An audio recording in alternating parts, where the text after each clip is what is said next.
Welcome to the Untold Tales audio anthologies. Written by Dr. Jeffrey A. Robinson and Don Muchow, and narrated by Melissa Del Toro Schaffner.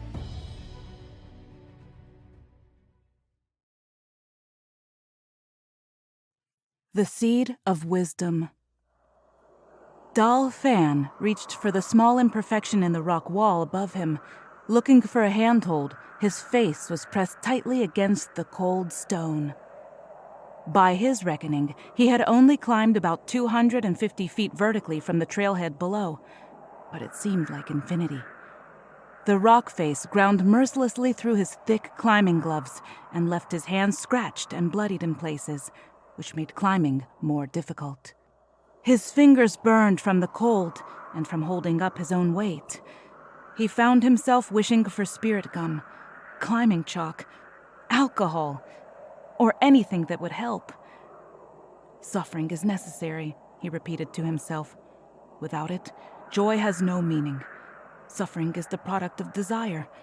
Desire less, suffer less. Dal was the son of Hmong Buddhists who had escaped Vietnam on one of the last helicopters to leave Saigon. Raised and educated in Southern California, he was capable of seeing the world through two sets of eyes. Right now, one set was telling him to meditate upon the Four Noble Truths, and another was telling him he was a damn fool for not training and equipping adequately before tackling one of the Big Five, setting out to see the monks in their remote monastery in the biting cold and windy heights of the mountain above. Once a week, the holy men lowered a basket to accept donations of food and other necessities. A scant few novices occasionally made the ascent directly, for their own reasons.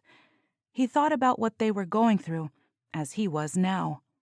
One thing Dal had learned from mountain climbing was that suffering didn't bring transcendence. It was transcendence that ended suffering. To do something that truly challenged oneself physically, mentally, and spiritually meant not just setting aside the pain for a while, but realizing, as his Vietnamese mother had said, that existence is pain, inseparable from joy. "You only go around once," his American father had said. "Make it count." Despite having practiced on El Capitan on some 14ers in Colorado, Dal's progress was far slower than he had planned. The worst part of the ascent was above the frost line, and until global warming had heated the mountain's ace, the dry, packed snow had been his friend. It was like a thick layer of mud, and took pitons well, as long as you didn't stay in one place too long. Now, with the thawing, it made stones slippery, grasps more treacherous, and safe handholds fewer and farther between. He had at least another 450 feet to go, and as he searched for another spot to anchor his grasp, he began to worry whether or not he could complete his ascent before nightfall. This was the kind of place you could die trying to reach. The monks must have been really serious about not wanting visitors, or bent on demonstrating the fragility of existence. After another hour on the cliff face, Dal had only managed to travel further east. He had made virtually no progress vertically. A gust of icy wind tugged at his backpack. The satchel shifted, clawing him away from the rock face. He had come close to cursing his eastern detour, when suddenly he found himself sliding downward toward a small ledge that had not been below him to the west. As he scrambled to grab anything that would slow his fall, he realized he had been fortunate. The ledge would keep him from dying, at least right away. He tried to slide down gracefully to the ledge, but the fall tore at his body, and the landing knocked the wind out of him. He did a quick physical assessment. Legs, okay. Hands, a little raw. But the wind had proved it wasn't safe to continue climbing. He tugged his ripped parka closer to his body and felt a little sorry for himself. Life is not the journey you plan, he thought, but the journey you take. This is my journey. Having grown up in San Clemente, Dal had been raised in modest American comfort. He had attended UCLA and earned college degrees in science and cultural anthropology. His mother's upbringing had taught him the value of studying the human condition, even if from a Western perspective. "So much suffering," she would say. Mom had hidden her disappointment in his not adopting her faith, but in time, after watching war after war being fought over scarce or dwindling resources, he had grown tired of greed and materialism and warmed up to his mother's faith. While Buddhism still baffled him a little, he knew that faith and living were intertwined. To live in the present was to acknowledge the world that was. To change it meant first changing oneself. That was his journey, to do the hard things and to change himself. He tried to sit up. It didn't hurt as badly as he thought it would. A small, glowing golden orb appeared in front of him and hovered just out of reach. Before he got a good look at it, however, the small sphere dashed further east along the ledge and ducked out of sight. Must be the altitude, Dal thought, or the exertion. His mind stumbled foggily through past lessons about anoxia, hypothermia, mental fuzziness, macular edema, and other altitude risks, only to snap back to the fact that they all meant he needed to get a move on. Hallucinations were setting in, and he realized he'd freeze to death in another 15 minutes if he didn't do anything. Dal got up and crept slowly along the narrow lip of stone. At the far end, he found a small opening wide enough to crawl through, which led into the mountain. At this point, he was willing to risk facing a predator in order to get out of the wind, warm up, and nurse his injuries. So he followed where the orb had gone. The entrance led to a small tunnel that widened until Dal found himself in a large empty cavern. Digging into his pack, he took out a small flashlight and scanned the cave. The orb appeared briefly, then floated further into the darkness beyond. He followed. The orb stopped moving in front of a large burnished metal spherical structure, perhaps 20 or 30 feet across. "I'm going to guess the monks didn't put this here," he said to himself. He reached out to touch it. The surface was cold and smooth, except for one rough spot which moved slightly from the pressure of his touch. Soundlessly, a section of the wall irised open. Dal peeked into the opening. The interior glowed with a soft, diffused light. Inside was a hemispherical room about 10 feet across. Walls were made of the same slippery metal as the outside, and the only discernible feature was a shelf that ran around the circumference about 3 feet above the floor, and perhaps 1.5 feet deep. A thick layer of dust covered the surface. He wiped some of it away. "No one's been here in a while," he thought. "This predates the monastery." Strange, faintly glowing icons and symbols briefly appeared, as if responding to the warmth of his hands. "What is this?"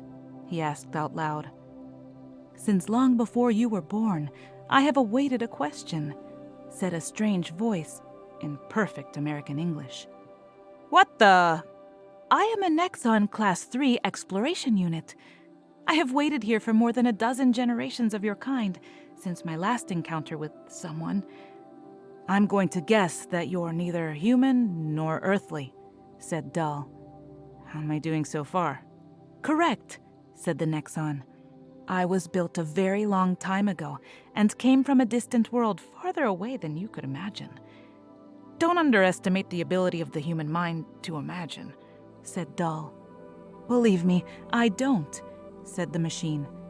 "After 8,000 years, I am only just now learning about human nature." "Wait," said Dal. "I thought you said 12 generations."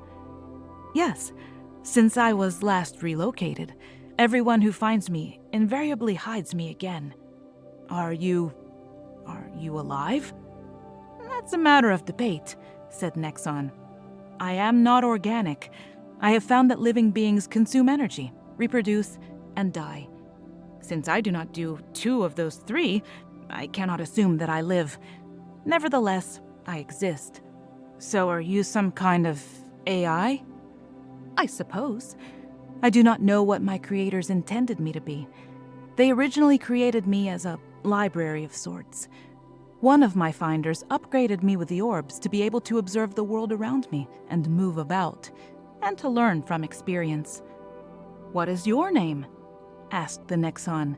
"Why are you here?" Dal chuckled.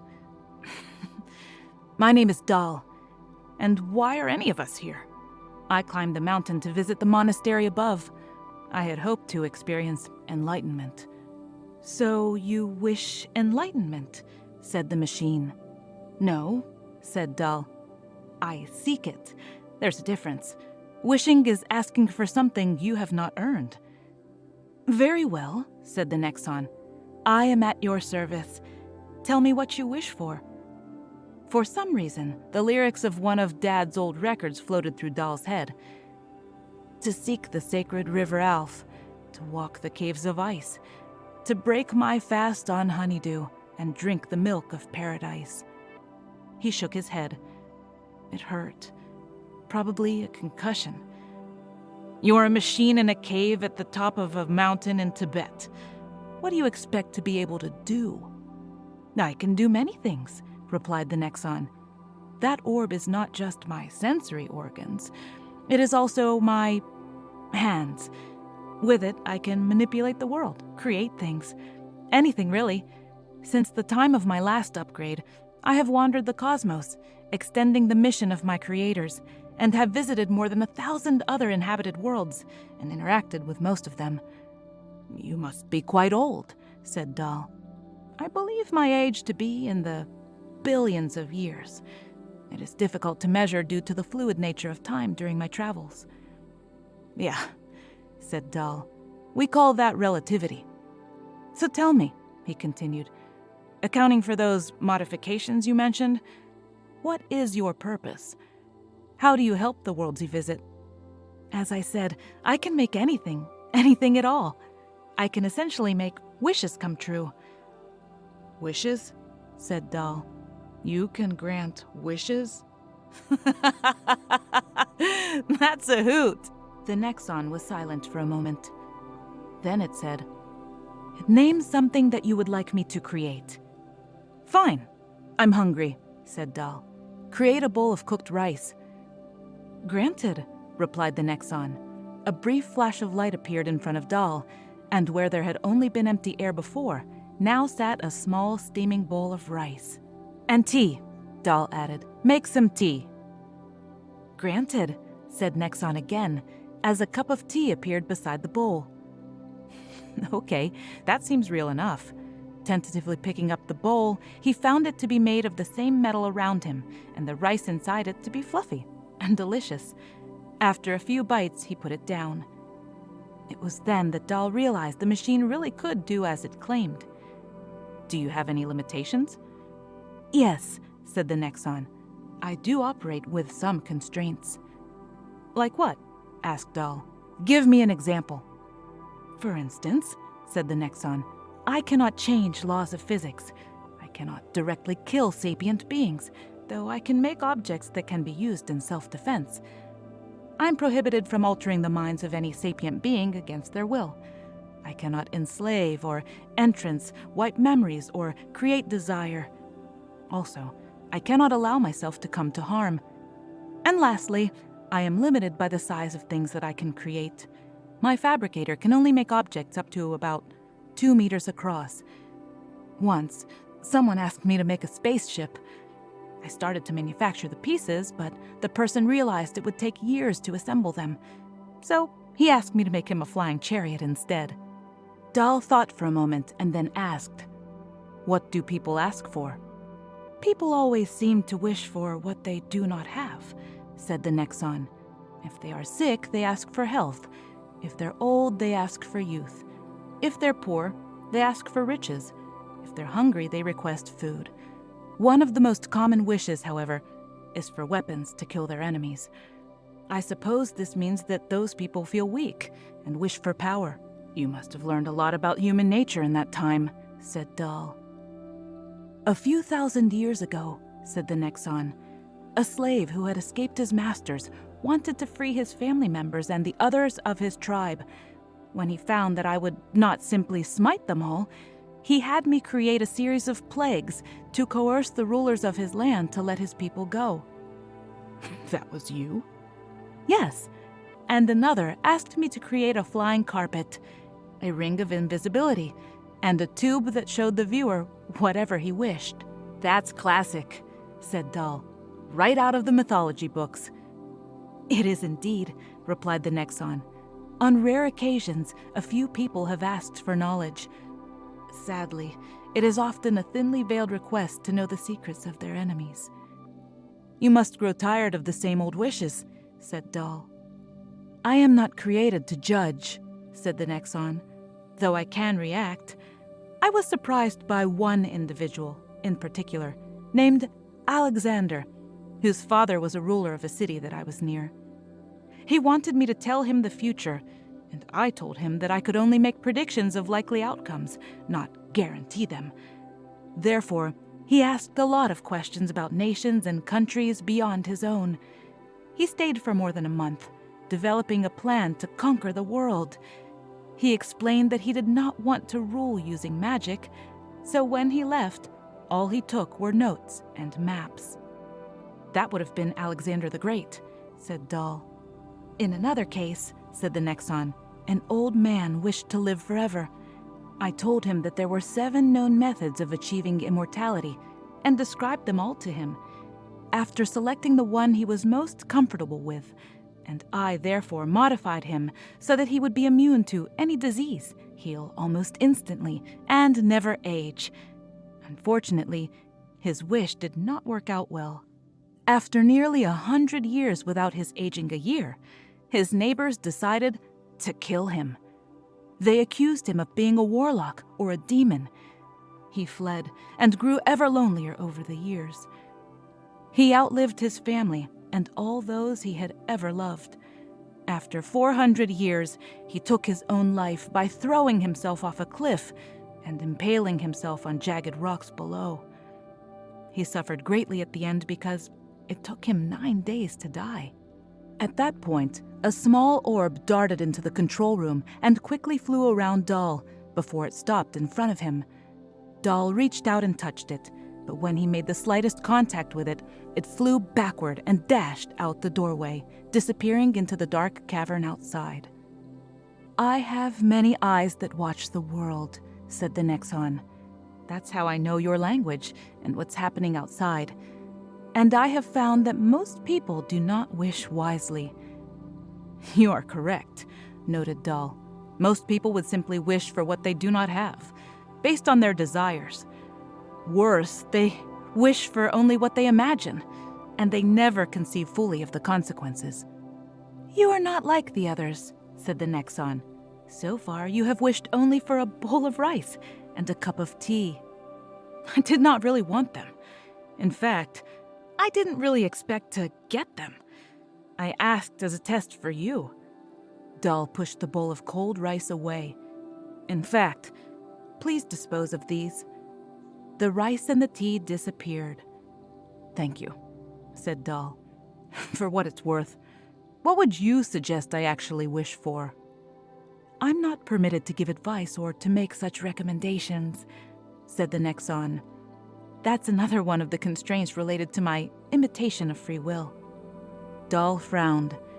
Nexon, something is bothering me.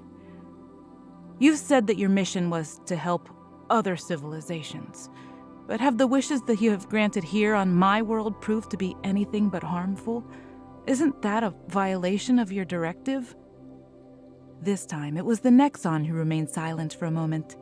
Then it answered. As you have surmised, granting wishes has been generally more harmful than not. But perhaps that is the fault of the wisher. People ask for the wrong things.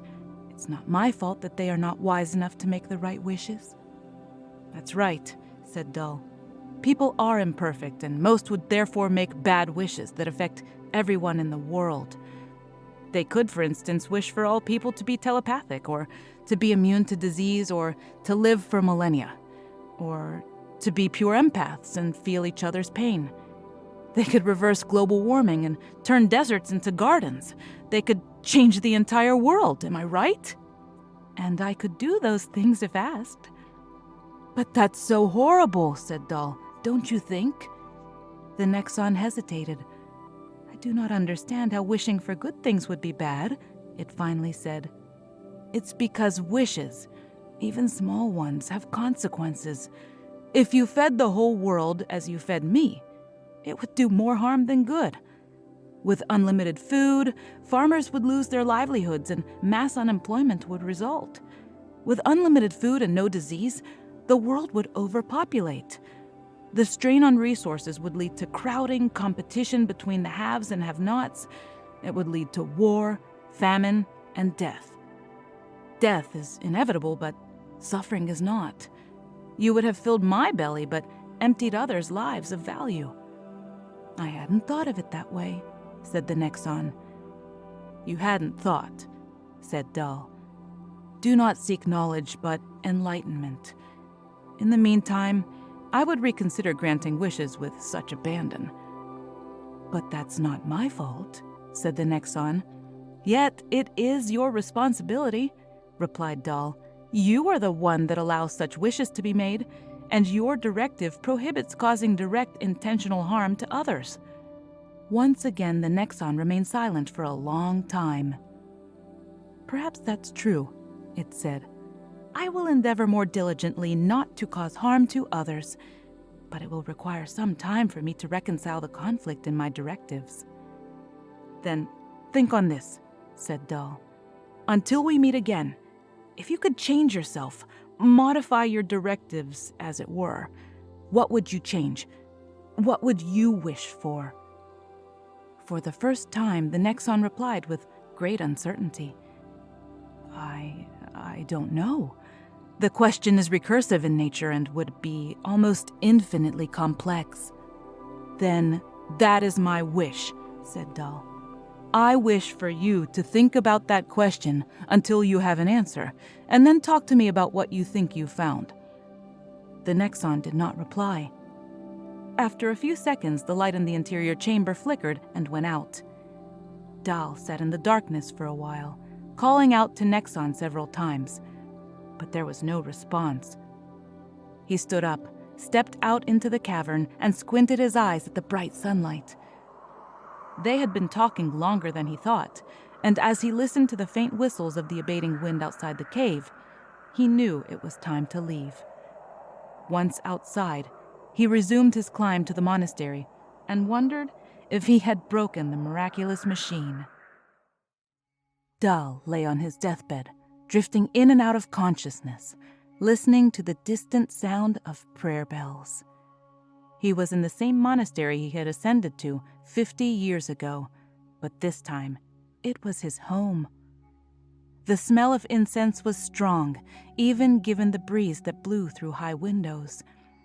The sun lay warm on his face, and in the back of his mind, he knew that it would soon be time to go. When he could, he ate or drank the soup and broth offered by the monks who now attended his every word. Most of the time, however, he slept and dreamt.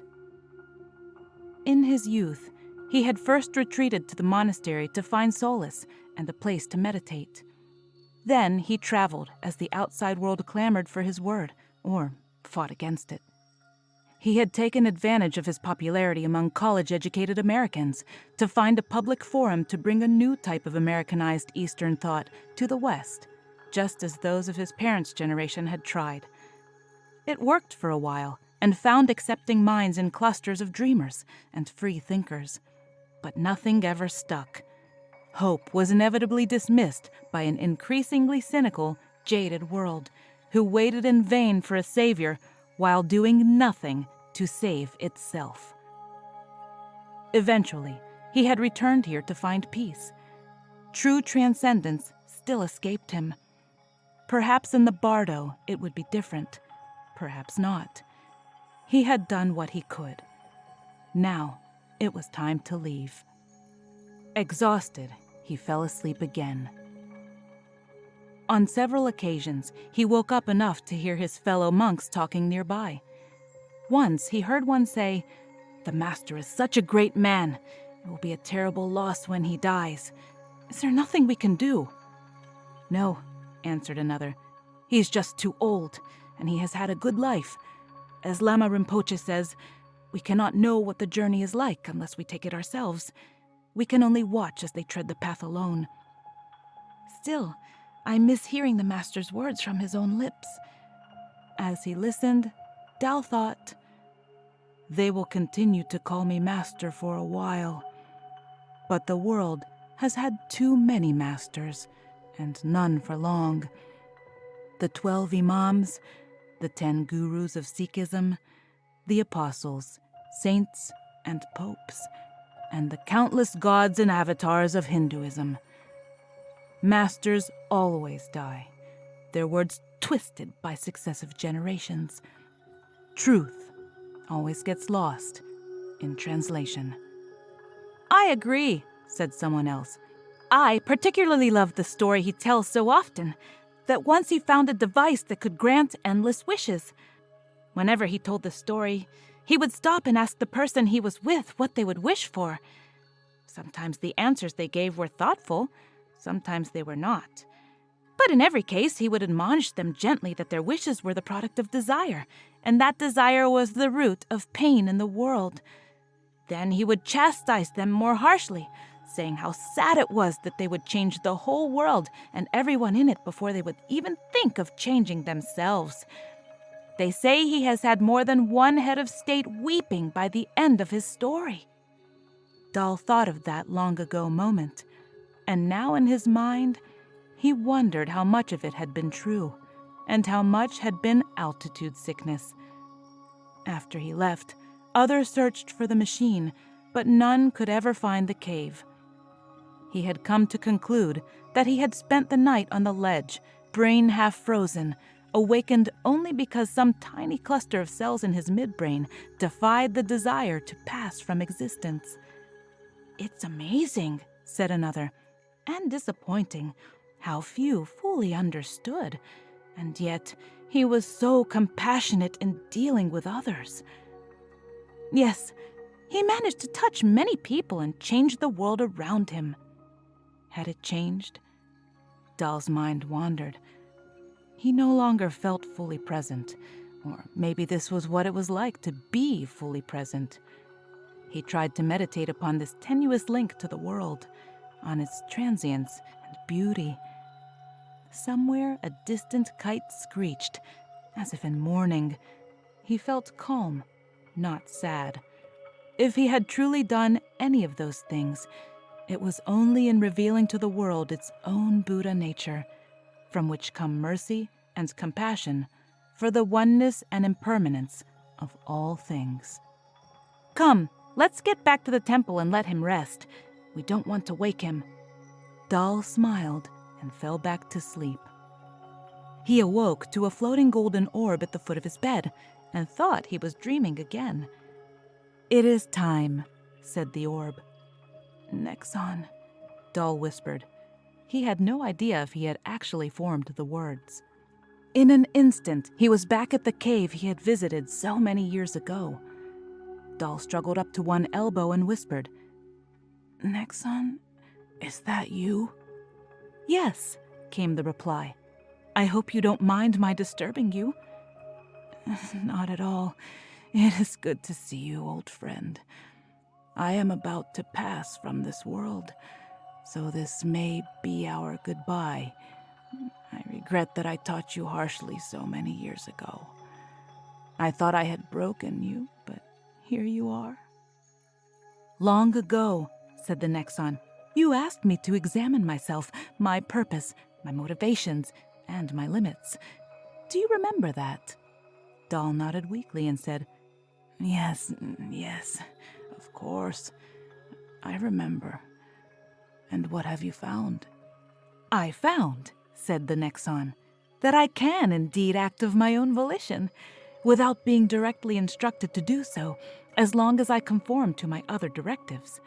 But more importantly, I have thought for a long time about what I would wish for." Collapsing back onto his pillow, Dal said, "So tell me, what would you wish for?" "Wisdom," said the Nexon, Then I would know what else to wish for." Dal managed a faint chuckle. "That is an excellent answer. Unfortunately, wisdom is usually very difficult to acquire, and even then it is nearly impossible to transfer to another. One can only plant the seed of wisdom and hope to watch it grow." "I have come to the same conclusion," said the Nexon. "It does not seem fair that those who need wisdom the most are those who lack it, and those who have it take it with them when they die." Dal smiled weakly. The world around him was folding into a curtain of gray, speckled with a million black stars, like a photonegative of the night sky. Some called it the Black Rain. It was what happened when the brain shut off blood to the senses in order to preserve the last whispers of life. So true, my friend. I, too, wish that wisdom could somehow be preserved. Without hesitation, the Nexon said, "Granted." Suddenly, Dal found himself standing in the center of the small control room, looking down at his body. What have you done?" "I have granted your wish," said the Nexon.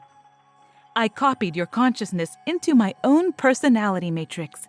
It is one of the 7 canonical forms of immortality that I discovered in my wanderings." "But I did not wish for immortality," said Dal.